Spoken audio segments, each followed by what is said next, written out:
kažem, da veliko krat dela lobije in te lobije izvajajo moški spol. Tako da se potem, ko imaš ideje, moraš enostavno prilagoditi. Tako da tisto, kar se odločijo, poskrbijo in naše ideje tako morajo čakati. Dejansko se nekako soočamo z čist istimi problemi, ne glede na to, ali smo prvi ali drugi mandat.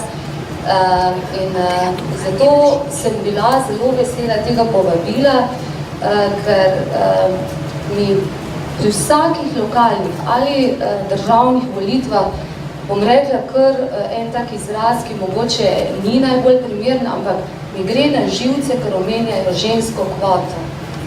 Kaj smo mi? Ženska kvota?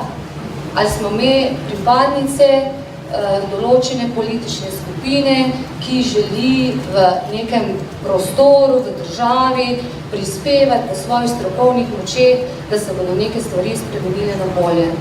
Tako da jaz mislim, da to je že ena taka stvar, ki jo lahko, ki jo zmoremo z našim delovanjem spremeniti. Kar se tiče tega moškega lobija.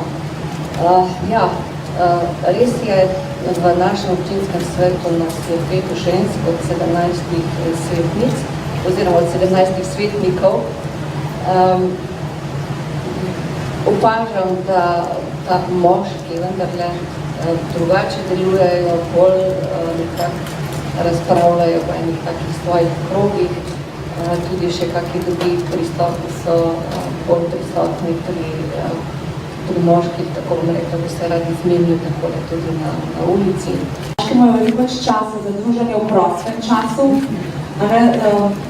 Mi pač smo bolj omejene s časom, služba, družina in nekako imamo tudi slabo vest, da bi pa zdaj nekje mi pred kakšnim lokalom posedali, pa se pravzaprav tisto ta glavno že prej zmenila, že pred sejo, mi se pač pripravimo na sejo, kar so naše moški kolegi včasih tudi malo manj. Tukaj sem jaz prvič opazila to razliko, da pač ne preštudirajo vsega tistega gradiva, da sem bila pač malo presenečena, in da se pač ne držijo tem. Mene je to v začetku tudi zelo zmotilo, če se pač nekaj pogovarjamo, se pogovarjamo, tukaj se mi zdi, da je pač ta razlika, drži se pač bistva.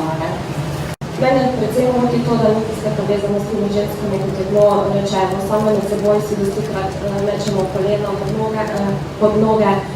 Kako je pravzaprav pri ženskah v medijskem prostoru, v medijskem poročanju zaslediti bistveno več poskusov diskreditiranja na neki čisto osebni ravni, vendar, en primer, ki je temu zadnjemu fopaju nekdanje premijerke sledil, to pa je primer izvolitve sedanje komisarke iz Slovenije, pa kaže, da imajo seveda mediji zelo različna merila, koga se sme diskreditirati na kakšen način.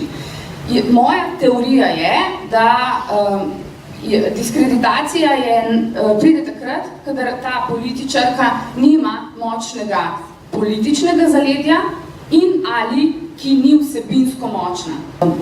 Bila izvoljena, se je pa začela tako težka igra. Mislim, prvo presenečenje je bilo to, da jaz si poln optimizma, kako boš vse spremenil, vse imamo, glede na to, da smo vse na začetku podobno zgodbo, kako bom zdaj jaz lahko kaj naredila tudi za svojo lokalno okolje in naredila tam igrala, pa spremenila te zadeve, pa mislim tudi tako čist realne zadeve. Nekaj te pač v občini moti in misliš, da boš lahko z dobrim predlogom to spremenil. Ampak hitro ugotoviš, da kolikor nisi v koalicijski stranki, tako kot v tvojem primeru tudi pri nas se ne priznava koalicija, opozicija, ampak jasno je vidno, kdo stoji kje. Nekateri se včasih ne morejo sicer odločiti, tako kot na državni ravni, so pač medli in nejasni in nimajo jasne strategije. Tako vam povem svoje izkušnje iz prvega mandata. Meni je bilo zelo težko, v glavnem nisem imela nikoga, da bi recimo malo pomagal, pri kakšnih takih nasvetih, kakšen tak mentor, tako sem se mogla kar sama znadati, kar sem se lahko, in upam, da da je bil ta prvi mandat, glede na to, ker sem vložila ogromno truda v samo delo, tako da se mi zdi, da je dokaj uspešen. V prejšnjih volitvah je bilo tako, da sem postala mama in nekako ni šlo to z roko v roki z aktivnim delom v politiki, kot ste že same omenile. Je res dobro, da se posvetiš popolnoma in to terja res ogromno časa.